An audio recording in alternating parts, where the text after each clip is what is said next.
Hello दोस्तों, स्वागत है आप सबका आपके अपने प्यारे से यूट्यूब चैनल स्मार्ट स्टडी 2.0 पर। तो दोस्तों, आज हम लोग 2025 के लिए साइंस का VVI ऑब्जेक्टिव क्वेश्चन देखेंगे। ये मॉडल पेपर है 2025 के लिए और इसमें 80 ऑब्जेक्टिव क्वेश्चन रहेगा, वो अलग और कुछ मैं अलग से अगर बोलूँगा भी तो उसे आप नोट डाउन कर लीजिएगा।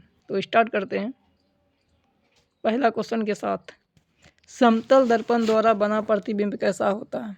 समतल दर्पण द्वारा काल्पनिक प्रतिबिंब होता है आभासी, और आभासी प्रतिबिंब हमेशा सीधा बनता है। नेक्स्ट क्वेश्चन है, किलोवाट घंटा किसका मात्रक है? तो किलोवाट घंटा विद्युत ऊर्जा का मात्रक है। किलोवाट घंटा विद्युत ऊर्जा का मात्रक होता है और 1 किलोवाट घंटा 3.6 गुना 10⁻6 जूल के बराबर होता है। नेक्स्ट क्वेश्चन है, एमीटर को विद्युत परिपथ में कैसे जोड़ा जाता है? तो एमीटर को विद्युत परिपथ में श्रेणी क्रम में जोड़ते हैं। एमीटर से विद्युत धारा को मापते हैं। विद्युत धारा को एमीटर उपकरण से मापते हैं और श्रेणी क्रम में जोड़ते हैं। नेक्स्ट क्वेश्चन है, सेल का विद्युत वाहक बल होता है। तो सेल द्वारा इकाई आवेश पर किया गया कार्य होता है सेल द्वारा विद्युत वाहक बल। नेक्स्ट क्वेश्चन है, पृथ्वी पर ऊर्जा का मुख्य स्रोत क्या है? तो पृथ्वी पर ऊर्जा का मुख्य स्रोत सूर्य है। पृथ्वी पर ऊर्जा का मुख्य स्रोत सूर्य है, डी। नेक्स्ट क्वेश्चन है, गोलीय दर्पण में फोकसांतर यानी कि फोकस दूरी और वक्रता त्रिज्या में क्या संबंध है? तो फोकस दूरी F बराबर होता है R/2। फोकस दूरी बराबर होता है F बराबर R/2। ये रहेगा या कोना कोनी गुना कर देंगे तो R बराबर 2F आ जाएगा। या तो F बराबर R/2 मिलेगा ऑप्शन में या R बराबर 2F। तो ऑप्शन में R बराबर 2F है, ऑप्शन नंबर ए सही होगा। नेक्स्ट क्वेश्चन, मानव नेत्र में होता है। तो मानव नेत्र में एक उत्तल लेंस होता है। नेक्स्ट क्वेश्चन, मानव नेत्र में उत्तल लेंस होता है, ऑप्शन नंबर सी।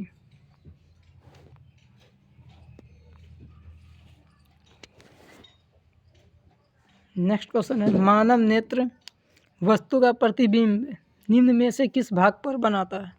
तो मानव नेत्र जो है रेटिना पर बनाता है प्रतिबिंब। रेटिना, इसको हिंदी में दृष्टि पटल बोलते हैं। रेटिना या दृष्टि पटल पर वास्तविक उल्टा और छोटा प्रतिबिंब बनता है। वास्तविक उल्टा और छोटा। नेक्स्ट क्वेश्चन है, विद्युत जनित्र का सिद्धांत आधारित है। तो विद्युत जनित्र जो है विद्युत चुम्बकीय प्रेरण के सिद्धांत पर कार्य करता है, ऑप्शन नंबर सी। विद्युत चुम्बकीय प्रेरण के सिद्धांत पर कार्य करता है। अगला क्वेश्चन है, जीवाश्म ईंधन का उदाहरण है। तो जीवाश्म ईंधन का उदाहरण ये सभी है। जीवाश्म ईंधन जो कि पेड़ पौधा या जीव जंतुओं के अवशेष से जो प्राप्त होता है। तो कोयला, गोबर गैस और कोयला, लकड़ी, ये सभी जीवाश्म ईंधन है, option number D. Next question है, जिस वस्तु से प्रकाश निकलता है उसे क्या कहते हैं? जिस वस्तु से प्रकाश निकलता है उसको प्रकाश स्रोत बोलते हैं। प्रकाश स्रोत। और ये जो किरण पुंज है, प्रकाश की किरणों के समूह को किरण पुंज बोलते हैं। जो वस्तु अपने आप जो वस्तु खुद के प्रकाश से प्रकाशित होती है उसको बोलते हैं दीप्तिमान वस्तु। खुद के प्रकाश से प्रकाशित होने वाला। नेक्स्ट क्वेश्चन है, खतरे के संकेत का प्रकाश किस रंग का होता है? खतरे का जो संकेत होता है वह लाल रंग का बनाया जाता है, ऑप्शन नंबर डी। लाल रंग का होता है खतरे का प्रकाश। नेक्स्ट क्वेश्चन है,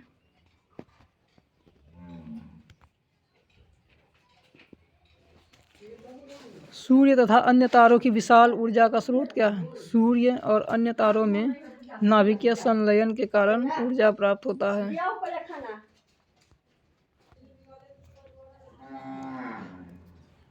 तो सूर्य और अन्य तारों में नाभिकीय संलयन के द्वारा ऊर्जा प्राप्त होता है। नेक्स्ट क्वेश्चन है, दर्पण सूत्र। तो 1/V +1/u बराबर 1/f, ये है दर्पण सूत्र। अगर यहीं पे प्लस की जगह माइनस चिन्ह रहता तो ये होता लेंस सूत्र।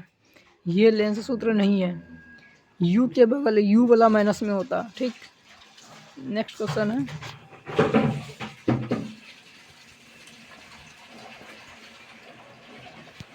टिंडल प्रभाव देखा जा सकता है। तो टिंडल प्रभाव जंगल में देखा जाता है, जंगल में। यही प्रकाश का जो रास्ता होता है उसी को बोलते हैं, जब प्रकाश के रास्ता में धूल कण दिखाई देता है तो इसी को बोलते हैं टिंडल प्रभाव। ये जंगलों में दिखाई देता है। नेक्स्ट क्वेश्चन है, तारे के टिमटिमाने की व्याख्या किस सिद्धांत पर आधारित है। तो तारा जो टिमटिमाता है तो ये वायुमंडलीय अपवर्तन के सिद्धांत पर आधारित है, तारे के टिमटिमाने की।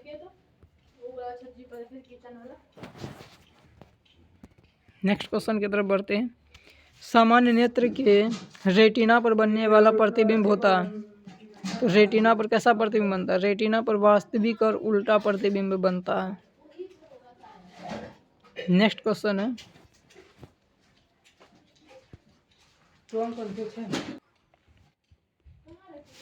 तो मानव नेत्र के रेटिना पर वास्तविक और उल्टा प्रतिबिंब बनता है। नेक्स्ट क्वेश्चन है, किसी बल्ब से 1 मिनट में 120 कूलम्ब आवेश प्रभावित हो रहा है तो विद्युत धारा।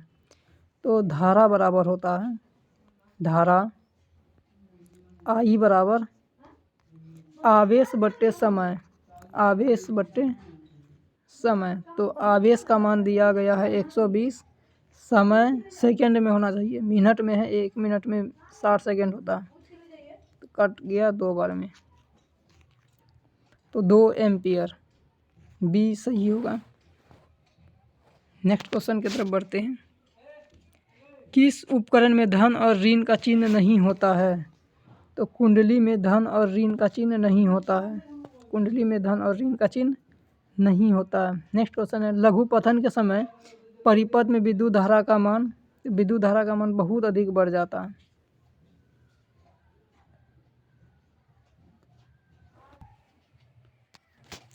तो ये हो गया था 2 एम्पियर। नेक्स्ट क्वेश्चन है, किस उपकरण में धन और ऋण का चिन्ह नहीं होता। तो ये कुंडली में धन और ऋण का चिन्ह नहीं होता है। नेक्स्ट क्वेश्चन,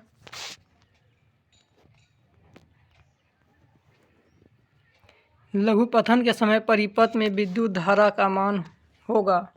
तो लघु पतन के समय परिपथ में विद्युत धारा का मान बहुत अधिक बढ़ जाता है। नेक्स्ट क्वेश्चन है, विद्युत चुम्बकीय प्रेरण की खोज किसने की थी। तो विद्युत चुम्बकीय प्रेरण की खोज फैराडे ने किया था।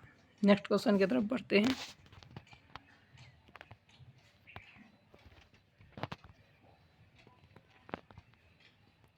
चुंबक के सजातीय ध्रुवों के बीच परस्पर होता है। तो सजातीय ध्रुवों के बीच प्रतिकर्षण होता है और विजातीय ध्रुवों के बीच होता है आकर्षण।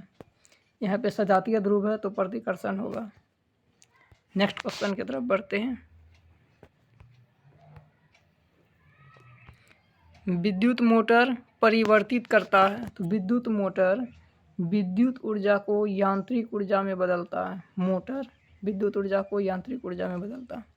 नेक्स्ट क्वेश्चन है, लेंस की क्षमता का एसआई मात्रक क्या है। तो लेंस की क्षमता का एसआई मात्रक मीटर इनवर्स होता है, इसी को डाईऑप्टर भी बोलते हैं। तो लेंस की क्षमता का एसआई मात्रक मीटर इनवर्स या डाईऑप्टर होता है। नेक्स्ट क्वेश्चन, आकाश का नीला रंग क्यों प्रतीत होता है। तो आकाश का जो रंग नीला है ये प्रकाश के प्रकीर्णन के कारण होता है, प्रकाश के प्रकीर्णन के कारण ही आकाश का रंग नीला दिखाई देता है। नेक्स्ट क्वेश्चन है,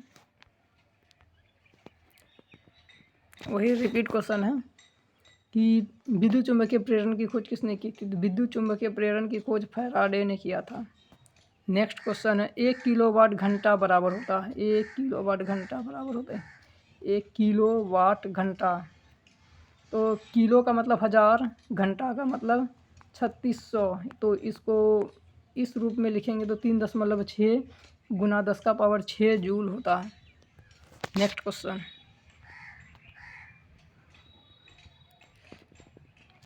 एथेनोइक अम्ल को सामान्यतः क्या कहा जाता है। तो एथेनोइक अम्ल को एसीटिक अम्ल कहा जाता है, एसीटिक अम्ल। सूत्र होता है CH3COOH, CH3COOH। नेक्स्ट क्वेश्चन है, भारतीय संगीत प्रणाली में संगीत के कितने सुर होते हैं? तो संगीत के 7 सुर होते हैं। संगीत के 7 सुर। नेक्स्ट क्वेश्चन है, वायुरोधी बर्तनों में खाद्य सामग्री रखने में अपचयन की गति हो जाती है, तो अपचयन की गति धीमी हो जाती है, यानी कि खाना बहुत धीरे धीरे खराब होता है। नेक्स्ट क्वेश्चन,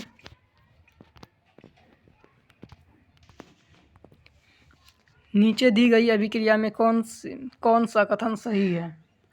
तो ये कॉपर में ऑक्सीजन आके जुड़ा है, तो ये तो ऑक्सीकरण अभिक्रिया है। कॉपर में ऑक्सीजन आके जुड़ा है, ऑक्सीकरण, तो कॉपर का ऑक्सीकरण हो रहा है क्योंकि कॉपर में ऑक्सीजन आके जुड़ रहा है। नेक्स्ट क्वेश्चन है, सिल्वर क्लोराइड का रंग कैसा होता है? तो सिल्वर यानी कि चांदी, सिल्वर क्लोराइड का रंग श्वेत होता है। नेक्स्ट क्वेश्चन, समीकरण इतना, कैल्शियम कार्बोनेट, देखिए यहाँ पे कैल्शियम कार्बोनेट टूटा, कैल्शियम ऑक्साइड और कार्बन डाइऑक्साइड बनाए, तो इसको बोलते हैं वियोजन अभिक्रिया। जब एक यौगिक टूटकर 2 या 2 से अधिक यौगिक बनाता है तो इसको बोलते हैं वियोजन। अगर ये तीर चिन्ह ऐसा रहता तो ये होता संयोजन। संयोजन अभिक्रिया में 2 तत्व या यौगिक जुड़कर एक यौगिक बनाता है। नेक्स्ट क्वेश्चन, किसी लाल तप्त आयरन पर जलवाष्प प्रवाहित करने पर कौन सा यौगिक प्राप्त होता है? तो ये बनता है Fe3O4 बनता है, Fe3O4। नेक्स्ट क्वेश्चन है, हमारे शरीर में pH कितने परास के बीच कार्य करता है? तो हमारे शरीर में जो pH है वह 7.0 से 7.8 के बीच कार्य करता है। क्षारीय विलयन का pH मान 7 से अधिक होता है और एक होता अम्लीय। अम्लीय विलयन का pH मान 7 से कम होता है और उदासीन विलयन का pH मान 7 के बराबर होता है, उदासीन। और जल का भी pH मान 7 ही होता है। नेक्स्ट क्वेश्चन है, जल में रक्त में शर्करा का स्तर नियंत्रित करता है। तो रक्त में जो शर्करा का अर्थ चीनी होता है, रक्त में शर्करा को इंसुलिन नियंत्रित करता है और इंसुलिन की कमी से मधुमेह नामक रोग हो जाता है। नेक्स्ट क्वेश्चन है, निम्न में कौन आयनिक यौगिक है? निम्न में कौन आयनिक यौगिक है? तो आयनिक यौगिक पहचानने के लिए एक धातु और एक अधातु होना चाहिए। तो कैल्शियम क्लोराइड एक आयनिक यौगिक है, बाकी सभी बचा हुआ सहसंयोजक है। आयनिक यौगिक या इसी को विद्युत संयोजक यौगिक भी बोलते हैं, जिसमें एक धातु और एक अधातु ही होता है। नेक्स्ट क्वेश्चन है, ओजोन के एक अणु में ऑक्सीजन के कितने परमाणु होते हैं? तो ओजोन का सूत्र होता है O3। ओजोन का सूत्र O3, तो ऑक्सीजन के 3 परमाणु। ओजोन के एक अणु में ऑक्सीजन के 3 परमाणु होता है। नेक्स्ट क्वेश्चन है, आवर्त सारणी में कितने आवर्त होते हैं? तो आवर्त सारणी में 7 आवर्त होते हैं। आवर्त सारणी में 7 आवर्त होते हैं और 18 वर्ग होते हैं। 18 वर्ग और 7 आवर्त, इस तरह से जो बना होता है इसी को बोलते हैं आवर्त सारणी। इस तरह के लाइन को बोलते हैं वर्ग, 18 को होता है, और इस तरह के लाइन को बोलते हैं आवर्त, जो कि 7 होता है। नेक्स्ट क्वेश्चन है, कैल्शियम सल्फेट अर्ध हाइड्रेट या हेमी हाइड्रेट का अन्य नाम क्या है? Plaster of Paris. सूत्र CaSO4 अर्ध हाइड्रेट यानी कि 1/2 H2O, ये होता है सूत्र प्लास्टर ऑफ पेरिस का। नेक्स्ट क्वेश्चन है, ऑक्सीजन की परमाणु संख्या कितना? तो ऑक्सीजन की परमाणु संख्या 8 होता है। नेक्स्ट क्वेश्चन, 1 पिकोमीटर बराबर कितने मीटर के बराबर होता है? तो 1 पिकोमीटर 10⁻⁻12 मीटर के बराबर होता है। नेक्स्ट क्वेश्चन, एथेनॉल का क्रियाशील मूलक होता है OH।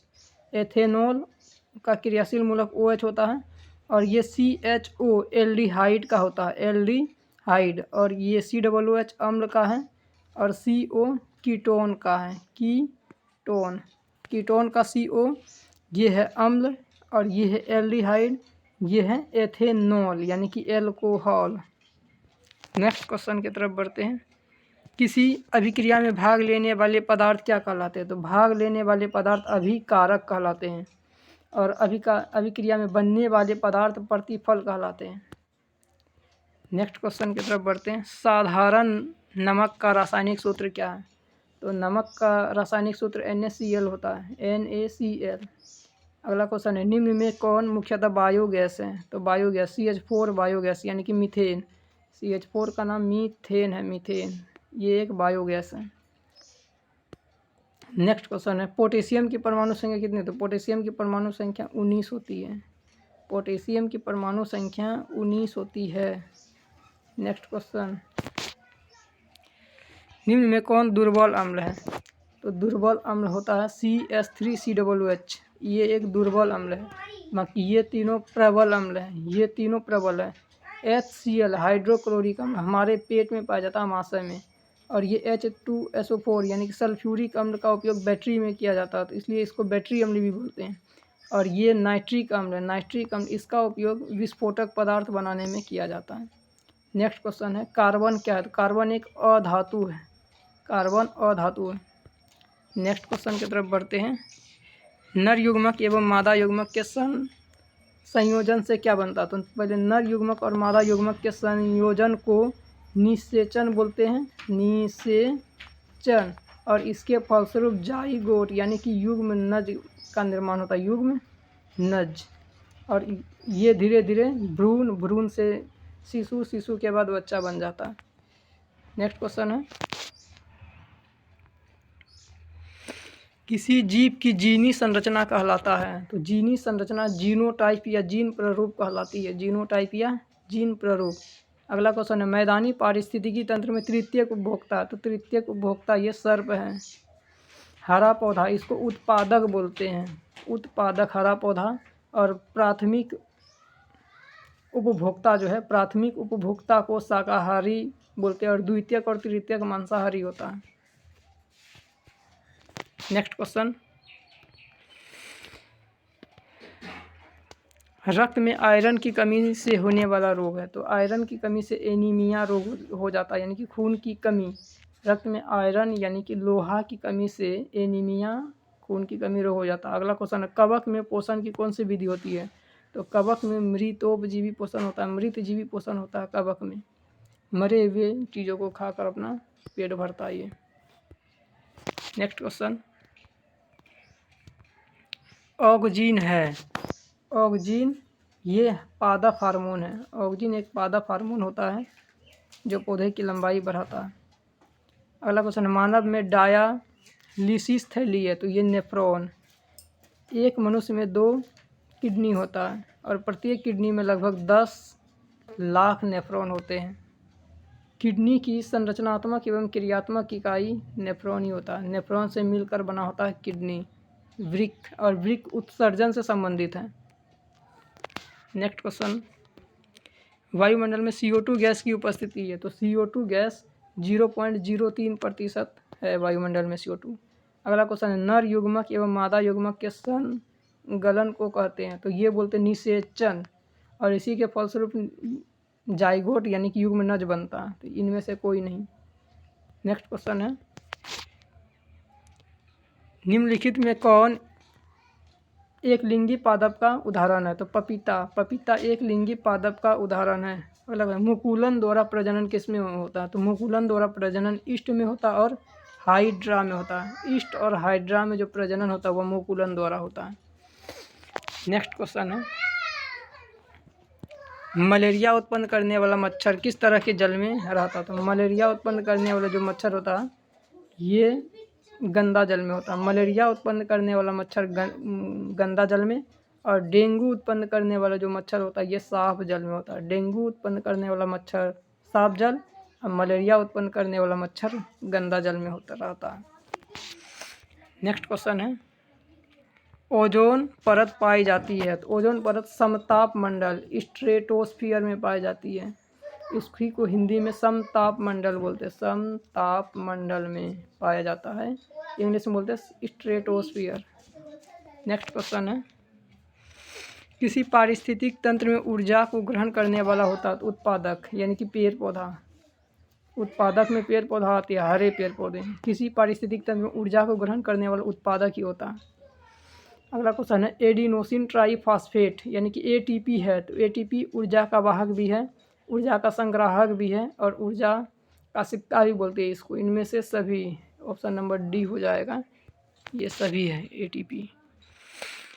अगला क्वेश्चन है स्वपोषी पोषण के लिए आवश्यक है। तो स्वपोषी पोषण के लिए चारों आवश्यक होता है। CO2 भी आवश्यक है, जल भी आवश्यक है, क्लोरोफिल और सूर्य का प्रकाश सभी आवश्यक है। तो इनमें से सभी। नेक्स्ट क्वेश्चन है प्रकाश संश्लेषण द्वारा किसकी प्राप्ति होती है। तो प्रकाश संश्लेषण द्वारा ग्लूकोज कार्बोहाइड्रेट की प्राप्ति होती है। और प्रकाश संश्लेषण में जल से टूटकर ऑक्सीजन बाहर निकलता है। ऑक्सीजन जो बाहर निकलता है ये जल से टूटकर बाहर निकलता है।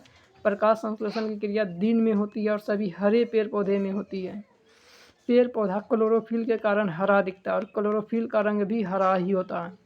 क्लोरोफिल के अंदर मैग्नीशियम तत्व पाया जाता है, मैग्नीशियम। नेक्स्ट क्वेश्चन की तरफ बढ़ते हैं। शुक्राणुओं का मोचन कहाँ होता है। तो शुक्राणुओं का मोचन यानी कि शुक्राणु कहाँ से निकलता है। मोचन का अर्थ होता है निकलना। तो शुक्राणुओं का मोचन शुक्रवाहिका में होता है, शुक्रवाहिका में। और शुक्राणु बनता है वृषण में, शुक्राणु वृषण में बनता है और शुक्रवाहिका से निकलती है। नेक्स्ट क्वेश्चन ओजोन परत की अवक्षय से कौन सी बीमारी उत्पन्न होती है। तो ओजोन परत की अवक्षय से इनमें से सभी बीमारी होती है। त्वचा कैंसर भी होता है, मोतियाबिंद और उत्परिवर्तन, ये सभी बीमारी होती है। नेक्स्ट क्वेश्चन है अनुवांशिक गुणों का संदेश होता है। तो DNA अणु से होता है, DNA से अनुवांशिक गुणों का संदेश होता है। नेक्स्ट क्वेश्चन की तरफ बढ़ते हैं। एक नर हार्मोन है, तो ये है टेस्टोस्टेरोन। टेस्टोस्टेरोन नर हार्मोन है। अगला क्वेश्चन है शुक्राणु का निर्माण कहाँ होता है। वृषण में, शुक्राणु का निर्माण वृषण में होता है। नेक्स्ट क्वेश्चन की तरफ बढ़ते हैं। किस वैज्ञानिक को अनुवांशिकी का पिता बोलते हैं। तो अनुवांशिकी का पिता ग्रेगर जॉन मेंडल को बोलते हैं। और मेंडल ने अपने प्रयोग में मटर के पौधे को चुना था, मटर अपने प्रयोग के लिए मटर के पौधे को चुना था ग्रेगर जॉन मेंडल। और अनुवांशिकता का पिता भी मेंडल को ही बोलते हैं। नेक्स्ट क्वेश्चन है एक कोशिकीय शैवालों में जल का परिवहन होता है। तो विसरण क्रिया द्वारा। एक कोशिकीय शैवालों में जल का परिवहन विसरण क्रिया द्वारा होता है। नेक्स्ट क्वेश्चन मछली के हृदय में कोष्ठों की संख्या कितना होता है। तो मछली का हृदय में 2 कोष्ठ होते हैं, चैम्बर होते हैं, वैस्म होते हैं। जो बोलिए मछली का हृदय 2 भागों में बटा होता है। और मछली का श्वसन अंग गिल्स होता है, गिल्स। मछली का श्वसन अंग गिल्स होता है और मछली का हृदय 2 भागों में बटा होता है। मनुष्य का जो हृदय होता है वह 4 कोष्ठक यानी कि 4 वैस्मों में बटा होता है। नेक्स्ट क्वेश्चन निम्नांकित में से कौन पुनरुद्भवन का उदाहरण है। तो हाइड्रा, यानी कि अगर किसी अंग कट गया तो वही कटे हुए अंग से भी नया जीव बन जाता है, इसी को बोलते हैं पुनरुद्भवन, हाइड्रा में होता है। नेक्स्ट क्वेश्चन है प्रकाश की ओर प्ररोह की गति है। ये प्रकाश अनुवर्तन का उदाहरण है, प्रकाशानुवर्तन, प्रकाशानुवर्तन। मूत्र का पीला रंग किस वर्णक के कारण होता है। तो मूत्र का जो पीला रंग है ये यूरोक्रोम के कारण होता है। मूत्र का पीला रंग यूरोक्रोम के कारण होता है। नेक्स्ट क्वेश्चन है थायरोक्सिन हार्मोन के संश्लेषण में किसका होना आवश्यक है। तो थायरोक्सिन हार्मोन के संश्लेषण में आयोडीन का होना आवश्यक है, आयोडीन। नेक्स्ट क्वेश्चन और लास्ट है निम्नलिखित में से कौन सा जीवाणु जनित रोग नहीं है। तो जीवाणु जनित रोग ये मस्सा नहीं है। तो शरीर के ऊपर जो उग जाता तिल टाइप का काला काला दाग, उसी को बोलते हैं मस्सा, ये जीवाणु जनित। तो आज के लिए बस इतना ही, इतना तब तक आप लोग याद कीजिए। इसके बाद मैं संस्कृत का लाऊंगा। ठीक है, बाय, धन्यवाद।